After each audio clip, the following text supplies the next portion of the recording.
यो सुन्दर वृक्ष जसको पुष्प फूल पहेँलो हुनाले मरुभूमि जस्तो सुक्खा ठाउँमा पनि सुन्दरता अत्यन्त सुन्दरता कायम गर्दछ। त्यो एक बबुल हो। बबुल एकेसिया अरेबिका नामबाट पनि चिनिन्छ। यसको सम्पूर्ण पार्ट्स युज हुन्छ, जस्तै कि छाल युज हुन्छ, पत्ता युज हुन्छ, गोन्द युज हुन्छ र पुष्प पनि युज हुन्छ। बबुलको कोमल पत्तालाई अतिसारमा डायरियामा युज गरेको पाइन्छ।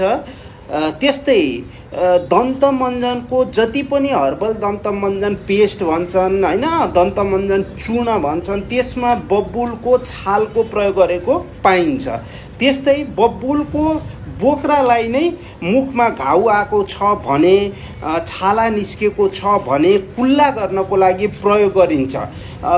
यसले के गर्छ भन्दाखेरि यसमा हिलिङ प्रपर्टी हुन्छ। व्रण रोपण अर्थात् घाउ निको पार्ने शक्ति यसमा हुन्छ र छाला सम्बन्धी विभिन्न रोगहरू चाहिँ यसले निको गर्दछ। यसको फल जो देखिरहनु भएको छ, यसको अचार बनाइन्छ, सब्जी तरकारी बनाइन्छ। राजस्थानमा तथा मरुभूमिमा केही नपाउने, पानी नपाउने अवस्थामा पनि बबुल नै एक आफ्नो जीविकोपार्जन, जीवन निर्वाहको एक अत्यन्त अभिन्न अङ्गको रूपमा रहेको छ।